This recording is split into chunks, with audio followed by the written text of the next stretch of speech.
Capítulo 18. Los peregrinos llegan a las montañas de las Delicias, donde los pastores les dispensan un amigable recibimiento.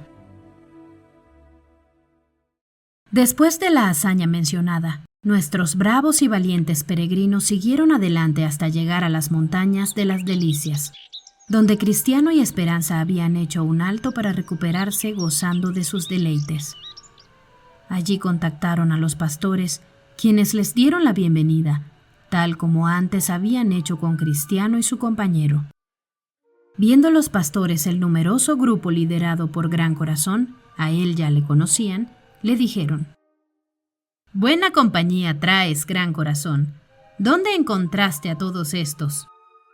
El guía les presentó uno a los peregrinos diciendo: «Aquí viene Cristiana con sus hijos y sus nueras, cual carro que señala el polo y manifiesta el camino que lleva del pecado hasta la gracia.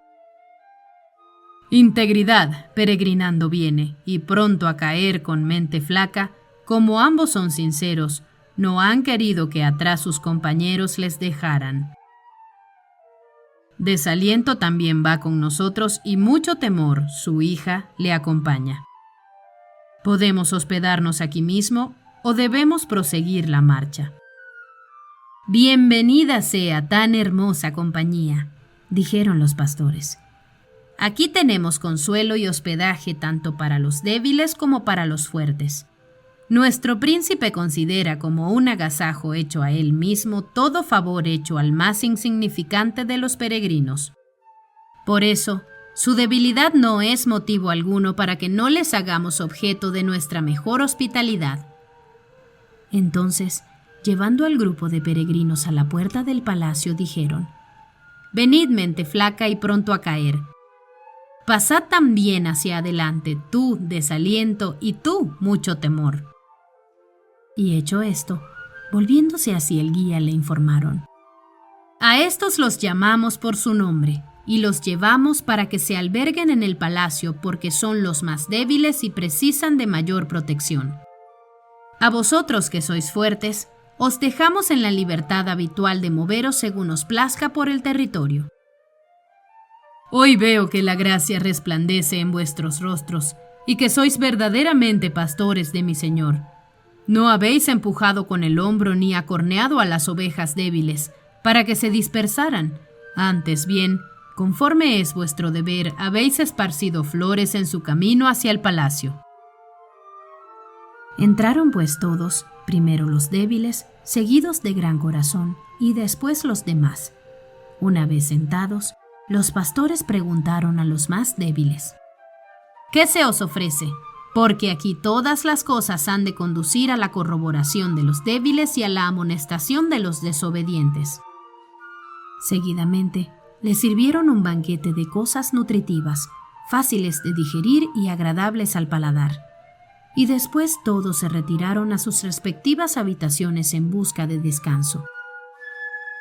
Los pastores tenían por costumbre, dado lo elevado de las montañas, mostrar a los peregrinos antes de su partida algunas de las cosas curiosas que desde allí podían verse.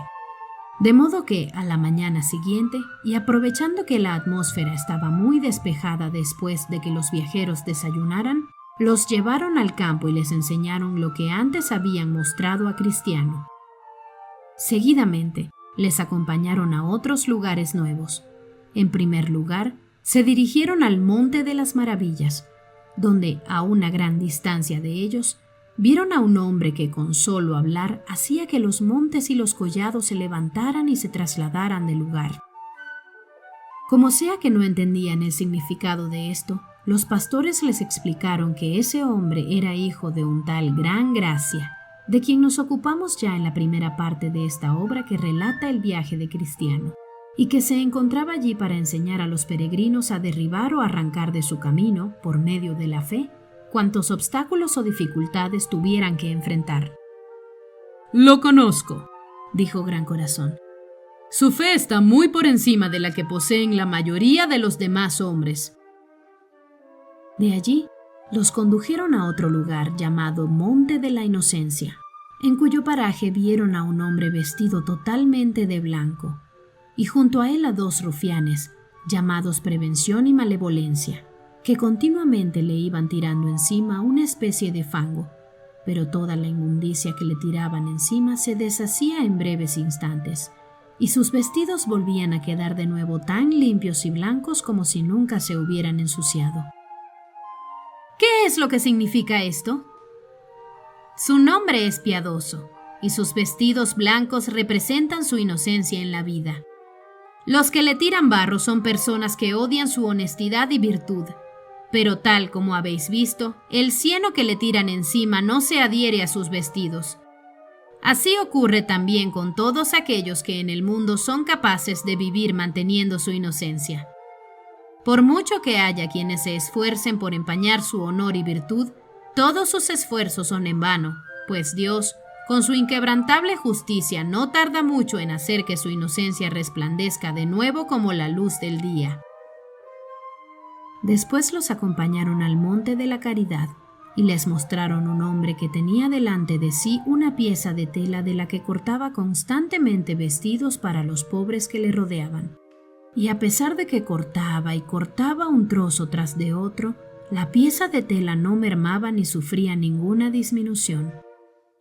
«¿Esto?», dijeron los pastores en contestación a una pregunta de los peregrinos.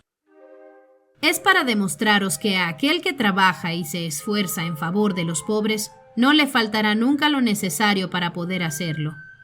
El alma generosa será prosperada, y el que saciare, él también será saciado». El bocado del pan que la viuda dio al profeta no hizo que disminuyera la cantidad de harina que tenía en su barril. En otro lugar les mostraron a 2 hombres, llamados Necio y Falto de Juicio, afanados en lavar un negro con la intención de volverlo blanco. Pero cuanto más lo lavaban, más relucía el color oscuro de su piel y más negro parecía. Cuando preguntaron qué significaba aquello, les dijeron: «Así sucede con los malos y viles. Todos los medios y esfuerzos que se utilizan para tratar de que parezcan buenos y nobles no sirven sino para que reluzca todavía más su maldad y su vileza, y su aspecto se vuelva aún más abominable. Así fue con los fariseos y así será con todos los hipócritas». Entonces Misericordia dijo a su suegra, Cristiana: «Madre, si me permite quisiera ver la abertura que hay en el collado, que comúnmente llaman trampilla o póstigo del infierno».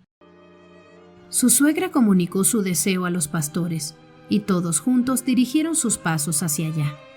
La trampilla se encontraba justo en la falda de la colina, y los pastores, abriéndola, dijeron a Misericordia que se asomara y escuchara. Entonces, Misericordia escuchó una voz que gritaba: «Maldito sea mi padre por haber apartado mis pies del camino de la paz y de la vida». Otra decía: «Ojalá hubiera sido despedazado por las fieras antes que para salvar mi vida haber perdido mi alma». Mientras un tercero exclamaba: «Si pudiera volver a vivir, ¿cuánto me negaría a mí mismo antes que venir a parar a este lugar?». Entonces, a la joven le dio la sensación de que la tierra se estremecía y gemía bajo sus pies, y se alejó de la trampilla pálida y temblando mientras decía: «Felices aquellos que se ven libres de este lugar». Después de mostrarles todas estas maravillas, los pastores les llevaron de nuevo al palacio, donde los agasajaron con lo mejor que había en la casa.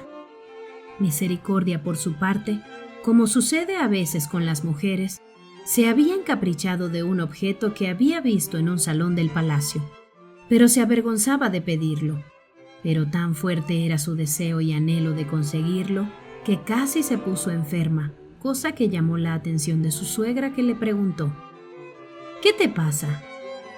«En el comedor del palacio hay un espejo del cual estoy prendada y no consigo apartar de él ni mis ojos ni mis pensamientos. Si no consigo hacerme con él, temo que me ocurra alguna desgracia». «Comunicaré tu deseo a los pastores y estoy segura de que no te lo negarán. El problema es, no obstante, que me da vergüenza que sepan que he codiciado algo del palacio. De ningún modo, hija mía. Desear y anhelar algo así, lejos de ser una vergüenza, es una virtud. En ese caso, si os parece bien, preguntad a los pastores si estarían dispuestos a vendérmelo. El espejo en cuestión era único en su clase. Mirándolo por un lado, uno veía reproducidas con fidelidad sus propias facciones, mientras que si lo miraba por el lado opuesto, reflejaba el rostro del príncipe de los peregrinos.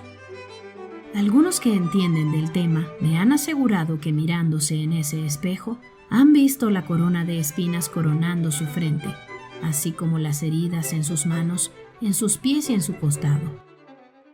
Tales son las excelencias de ese espejo, según dicen, que representa al príncipe en la manera en que uno quiera verlo, vivo o muerto, en la tierra o en el cielo, en su humillación o en su exaltación, viniendo al mundo a sufrir o viniendo a reinar.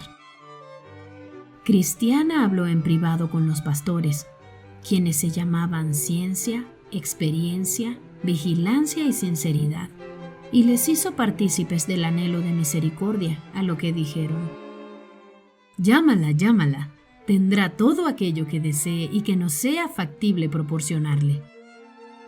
Llamaron pues a Misericordia y le preguntaron: ¿Qué es lo que deseas? Misericordia, sonrojándose, dijo: El espejo que está colgado en el comedor. Sinceridad fue en busca del espejo y con unánime consentimiento de los demás lo entregó a Misericordia. Ella entonces hizo una reverencia y les dio gracias diciendo: Por vuestra generosidad sé que he hallado gracia en vuestros ojos. Dieron también a las demás jóvenes todo aquello que deseaban y obsequiaron a la vez a sus respectivos maridos, por cuanto no habían mostrado temor de unirse a Gran Corazón para dar muerte al gigante Desesperación y derribar el castillo de la Duda. Todas las mujeres recibieron joyas y alhajas de valor con las que adornarse y embellecerse. Cuando los peregrinos decidieron proseguir su camino, los pastores les despidieron en paz, sin antes hacerles las advertencias y amonestaciones que habían hecho a Cristiano y su compañero. Esto fue debido a que iba con ellos Gran Corazón, que conocía bien el camino y por tanto podía advertirles del peligro más oportunamente, es decir, cuando éste fuese inminente. Las amonestaciones que Cristiano y Esperanza recibieron en su día de parte de los pastores no les sirvieron de mucho, pues las habían olvidado ya antes de que llegara el momento de valerse de ellas. En este sentido, el grupo de nuestros peregrinos jugaba con ventaja. De nuevo en ruta, y mientras caminaban, alzaron sus voces cantando: ¡Qué bien han preparado estas mansiones para solaz del pobre peregrino! ¿Cómo se nos recibe? ¿Cuántos dones para quien lleva el celestial camino? Nos hacen ver hermosas novedades, por darnos grande gozo en nuestra vida, y el objeto de todas sus bondades es hacer nuestra marcha sostenida.